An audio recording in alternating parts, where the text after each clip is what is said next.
park owners' kids, whether to be in the business or not to be in the business. And also, I believe we're going to have Tim DeWitt, who is the former executive director of the Michigan Manufactured Housing Association. Tim was with the Michigan Association for 39 years and has always been a wealth of information for me. He's going to join us today. And also, if you want to be on our newsletter list, all of the newsletters that are on the website, JoanneMStevens.com. We archive them there. But if you want us to email you the newsletters as they come out, or mail them to you, or mail them to somebody in your family, we'll be happy to do that. Just let us know. Also, we have a save the date on our website.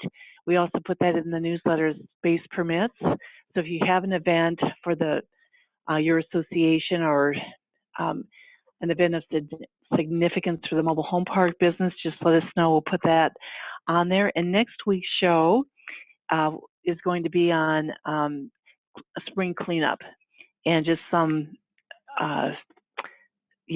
tips on how to get that done. And we welcome people's questions and comments on that. One more thing, I'll touch on this at the end. In December of this year, we are going to have an owners conference here in Cedar Rapids, and it's going to be a workshop of what is your park worth. I've sold a lot of parks over the years, and that's the one thing that park owners, whether they're sellers or don't plan to ever sell their park, people like to know, and they ought to know what their park is worth. So the attendees at that workshop are going to leave with an evaluation of what is the market value of their mobile home park. So we'll be putting out more information on that. Okay, so and you can also ask a question by just pushing *6 to be unmuted, and we'll take questions. So Ben, are you there?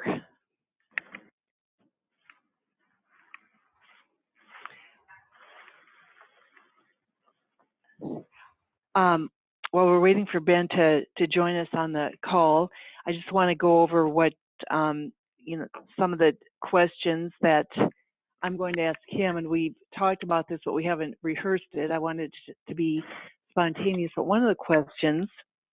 Can you hear me? Yes. Okay. So on the call with me is my son Ben Stevens, and Ben lives in Oklahoma City. He is soon to be moving to Flagstaff. And Ben, why did you not go into the mobile home park business with me? I think it was a combination of things.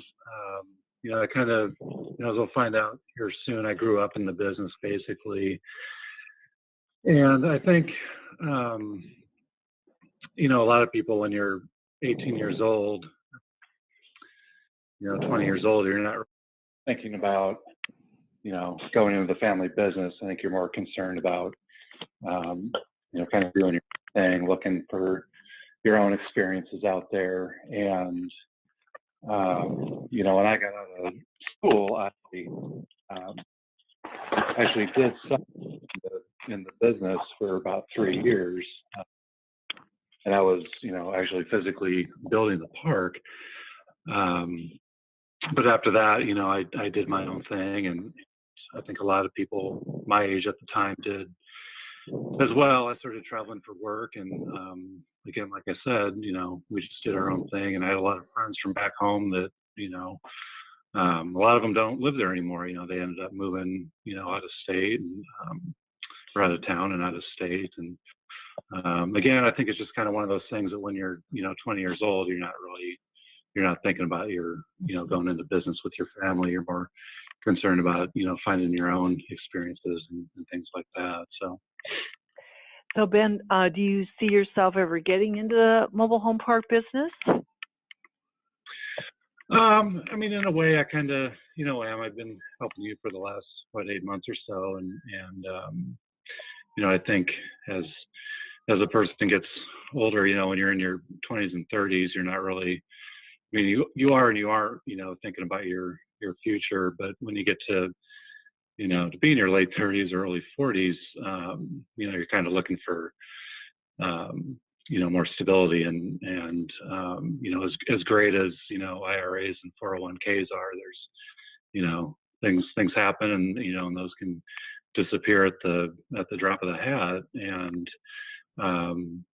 fortunately, I have a knowledge of real estate. I'm not an expert by any means, but there is a knowledge there, and my significant other, we've actually been talking about this for the past few months, and that was to eventually buy income property, preferably within the next 12 to 18 months. And from everything that I know and that I've heard, mobile home parks are the route to go. I mean, it's not only is it income property, but I think it's a much safer bet than normal residential houses or apartment buildings or anything like that. So it definitely is. It is on the horizon. So Yeah, and so then there's a lot of people in the mobile home park business have adult children who are involved or not involved in their park business. And the ones that are involved, the adult children are, do a significant amount of the management of the operations. What do you see as any pitfalls or any benefits to for the kids taking over from the parents of the park business? I think a major benefit would be that the business would stay in the family. I don't think that when most people start, especially a family business, I don't think they started with the intent of eventually selling it to a private party or another private entity. I think a lot of family businesses, not all, but a lot of them are started with the intent that someday, my kids and my grandkids are going to, take this over. But at the same time, if that is the case, then I think it's up to the person passing it on to make sure that the person that they're passing it to is going to be a steward or a manager of that, instead of viewing it as just, oh, well, this is mine now, I'm going to do what I want. I think it's important that they know where it's going to, and that person has a knowledge, because if you don't, then, I mean, I've seen I used to travel for for my work. I saw a lot of companies that that's pretty much what happened, is that the family started a retail business and operated it successfully for 80 or some were as old as about 80 years old, and as it went down through the generations, eventually it got to the point where it got passed to somebody that didn't know what they were doing, and it just got ran into the ground. So there are benefits, but I think that's probably one of the biggest pitfalls too, is that it is possible to hand a business off that is in the hands of somebody that probably didn't have any business of being in the business in the first place. So okay, we're gonna I've got a few callers that have emailed in questions, but right now let's open it up and ask if any of the our audience has a question or a comment or wants to participate. Just hit *6 to be unmuted.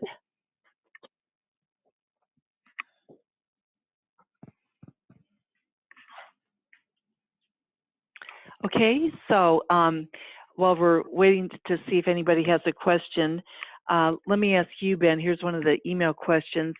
Do all the family members feel as you do about the business?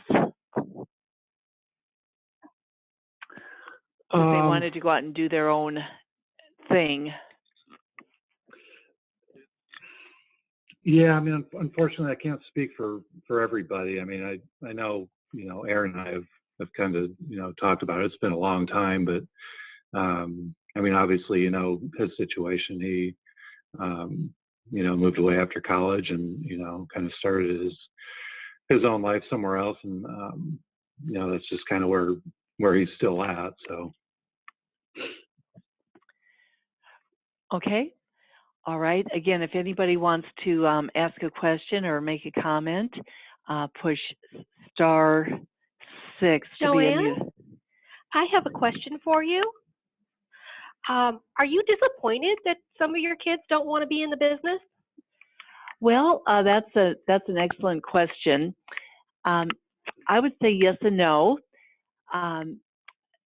My own philosophy, and it's not the same for everybody, I realize that, is I want to, there's times when I think it would be a benefit to them to be in a family business. There's a lot to learn, and certainly we could probably grow the business faster, maybe, if there were more family members. And right now, I'm the only one in the business. But what I've tried to do as an owner is to use systems for filling sites, for managing the sites, buying homes, either renting the homes or getting the homes sold, and just we're constantly working at systems at this company, so that if anything ever happened to me, that my family would have the option of either A, selling the properties, or B, continuing to operate the properties, but them not having to quit their jobs or leave their careers unless they wanted to. So just trying to think of how everybody can have as much choice as possible. And I have a regional manager who works in my office with me, and we have people on site that manage the properties. So that is how, that's been my philosophy. I don't want to feel like I'm ever pressuring any of the kids to be in the business. I hope that answers the question. Is there another question?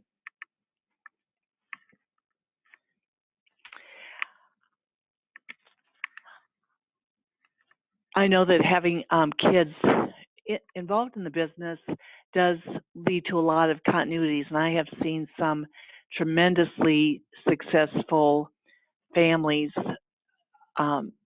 with adult children, in the business. I know of mobile home park businesses where there's the third generation, and a handful that are even starting the fourth generation of being involved, and that would be, say, an individual who built or bought parks in the 1950s, and then their adult kids are now probably in their 60s or so, their kids, and now the grandkids that are maybe in their 20s. So it can be a multi-generational thing. The thing that I've seen work the best is when number one, the kids have done something other than go right into the family business when they became adults. That isn't always the case. I do know of some families where the kids, that's all they ever wanted to do was to go right into the business, and it's worked really well for them. But something that works equally well is when the kids have had success in another field, and then they bring that success to the park business. And an example of that would be, somebody who's had a position doing human resources, for example, or accounting or marketing or teaching. Those people, those kids tend to bring a lot of experience that and new life to a business because they have a different expertise than the park owner has, and also that the kids probably wouldn't get if they hadn't been out in the world doing something. I think the one of the pitfalls, potential pitfalls, is when the people feel entitled to a job, a paycheck, a bonus check. That it tends to not, and that happens in all kinds of businesses, whether it's a family member or an employee who's been with the company for a long time, that people who can work very hard at making a success of the business at some point start to feel a bit entitled to the benefits. Is there another question? Push *6 to be unmuted. So Ben, getting back to our interview, do you have any favorite memories of growing up in the park business and with either residents or building the park or the home sales piece of it? Oh boy, how long is the show again? Just yeah, I think you know, when I was growing up, I kind of saw what you know, what it was like to start the park off, and I was thinking about this earlier, and I think it's probably easier to build the park than it was to actually get it zoned. I mean, I just remember it taking an extremely long time to, you know, get everything passed through City Hall and all that. And you know, I think probably the best part for myself was,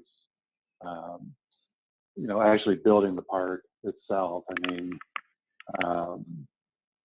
it was, I mean, there was a lot of hard work. There was a lot of long hours, you know, but when you're,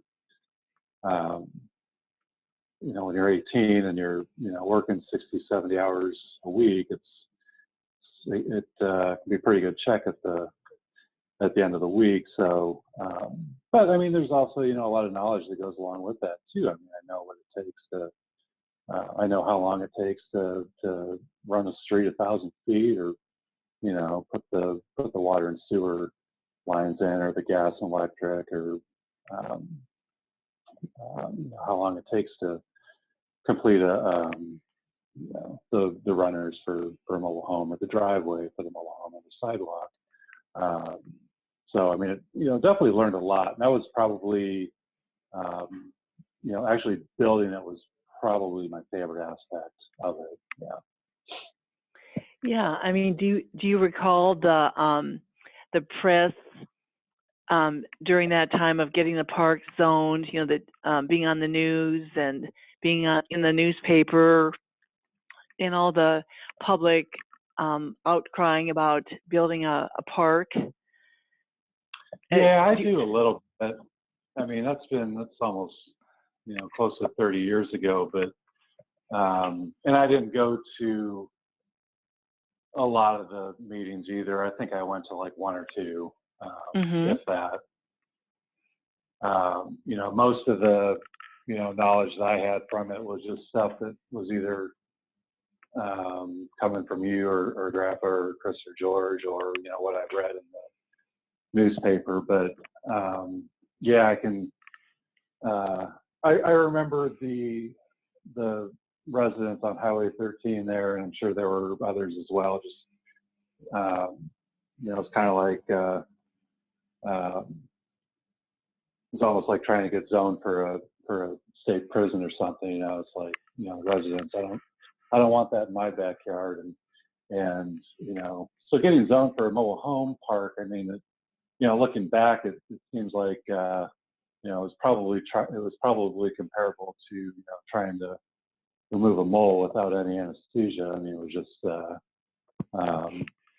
it's kind of one of those things. I think you probably ask yourself going into it. It's like, hey, how bad do I want to get beat up today? It's not a test. It's not like trying to get zoned for an apartment complex or something like that.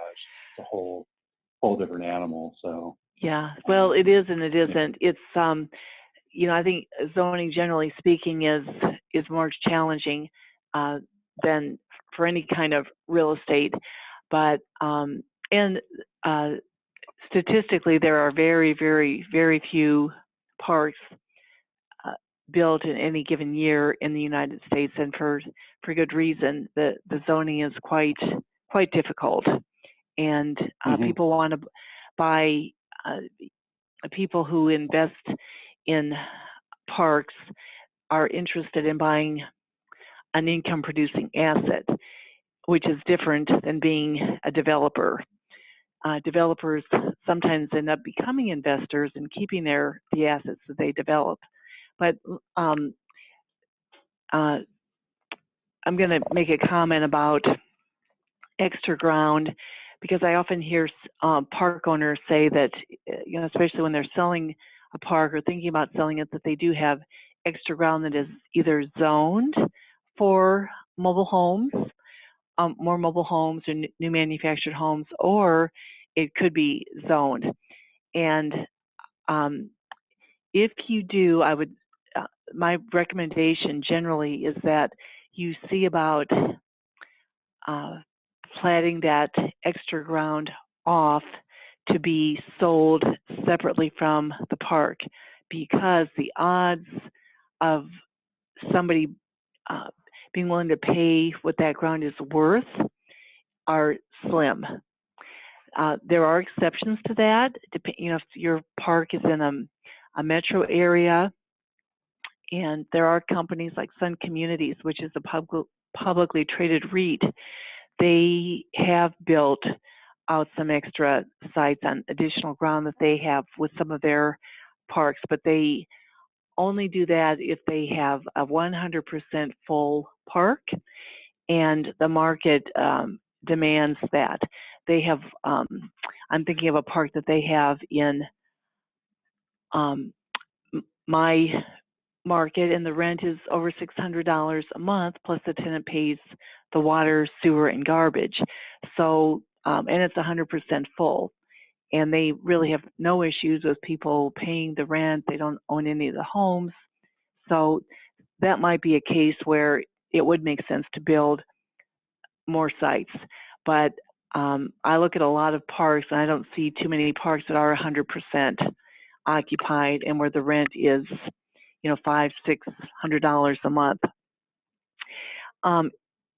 Just hit *6 to be unmuted and ask a question. And I'm going to ask Tim, are you on the line? Yes, I'm listening. Joanne, I'm here. Can you hear me?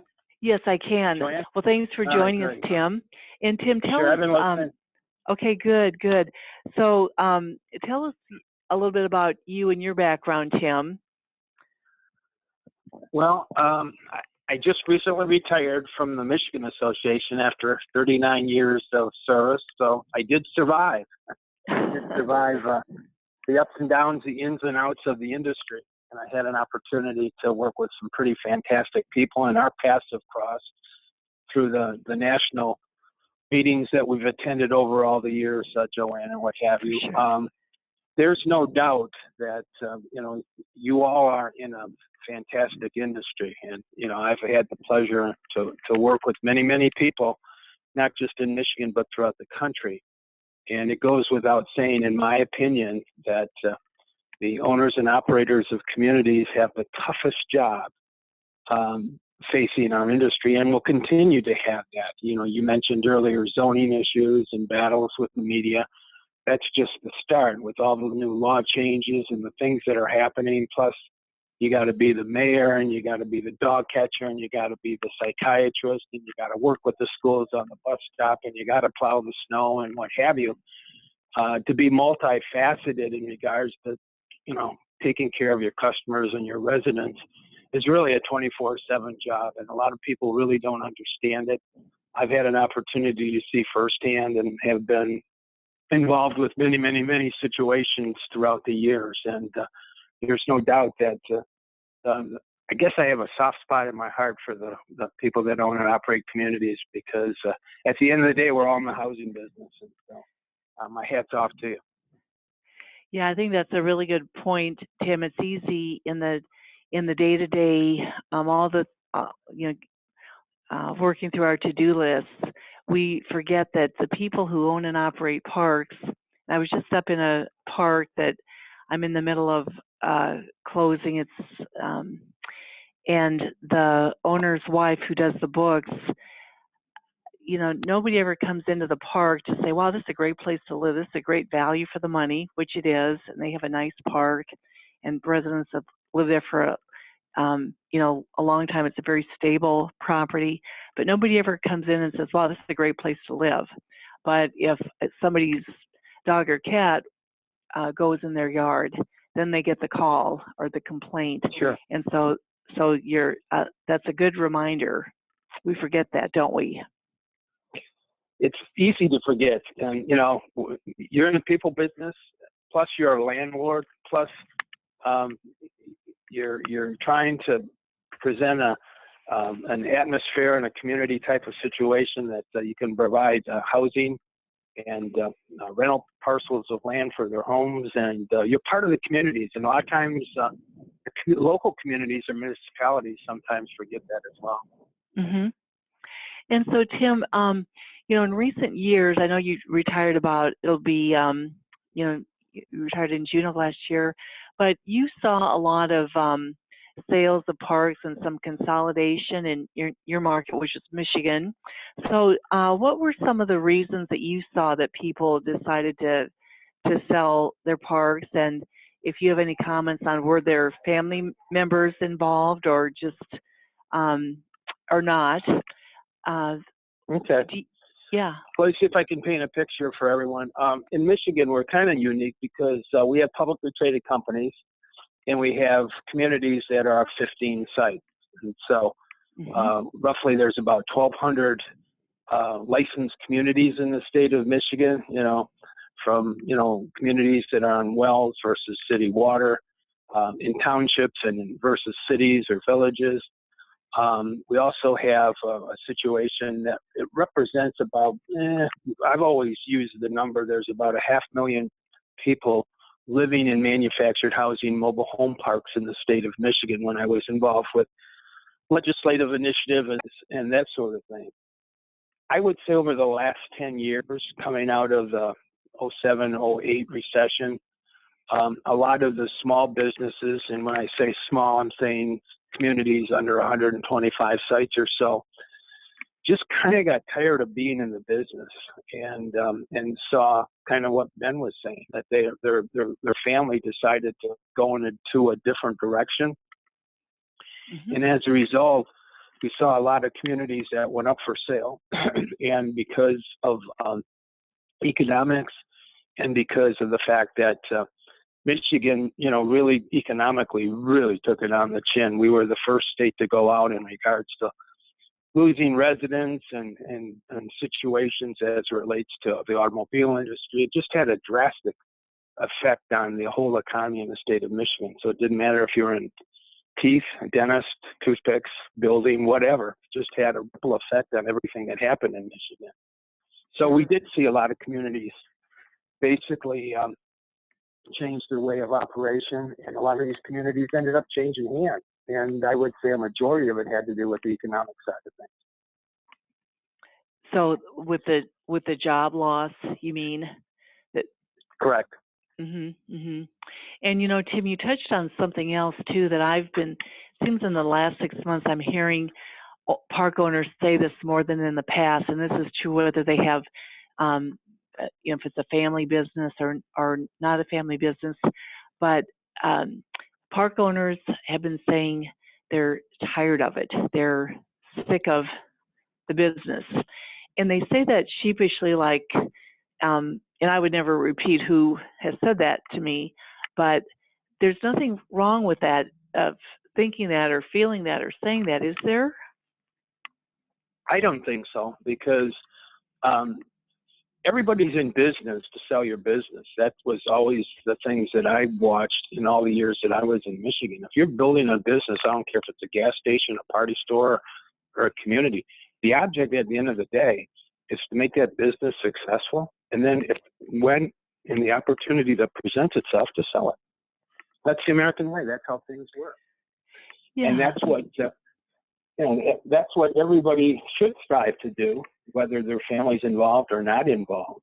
But at the end of the day, if you're in the world of business, and business 101 is to prop your business up, make sure it's successful, and there'll be a time and a place that you may be able to sell that business. But you got to get over the sentimental side of things too, in regards to the zoning and digging ditches and the water breaks that happen and the trash didn't get picked up and all that stuff. For sure. And that's probably in your state. People that have sold don't mind not having to fix the freeze ups after they sell. Yeah, but we've had a mild winter. We've only had 26 inches of snow, and the frost is only, I think, at about 28. So it hasn't been too bad here in Michigan. Well, we have about 4 minutes left, so if anybody has a question or wants to comment on anything that's been said or anything, another topic, push *6. And I think that was one point I wanted to touch on today. What Tim talked about was just, there's sort of a life, a cycle of being an investor, and the beginning of it is maybe what Ben was talking about. It's kind of fun to be out there on the equipment and digging and being outside all day, and the camaraderie, and it is fun. And going out after a long day of work, and then there's the part of learning the business, selling the homes, filling the sites, dealing with customers. Many people have a lot of enthusiasm for that, but then there's a time when it's a time to cut back, and a time to enjoy life and maybe not have to work as hard. So we're certainly seeing that. I want to thank Tim DeWitt for being on this call, and I want to thank Ben. Great idea. I think you should keep this going, because there's a great opportunity to network with people that are in the same business, because you all have the same job, just a different zip code. Yeah, I think thanks for saying that, Tim, because I think this is a forum for people they don't have to identify themselves. It's a way for us to, share ideas, talk about how we've solved different things, or bring up new problems. There's always something new in this business. I feel like I learn something every day, and I still have a lot to learn. I probably should learn at least one new thing a day. So we will be doing this show every Thursday at 1 p.m. Central Time. Just call in. We'll be sending out an email to remind people. The topic for next week is trash, cleanup, spring cleanup, getting things looking good. And so think of your questions, or if you want to email in a question, Joanne Stevens at iowarealty.com. Also, let us know if you want us to mail or email you the newsletter, or you can go online to Joanne M. Stevens and download the newsletters. So thanks, everybody. We'll be back next week.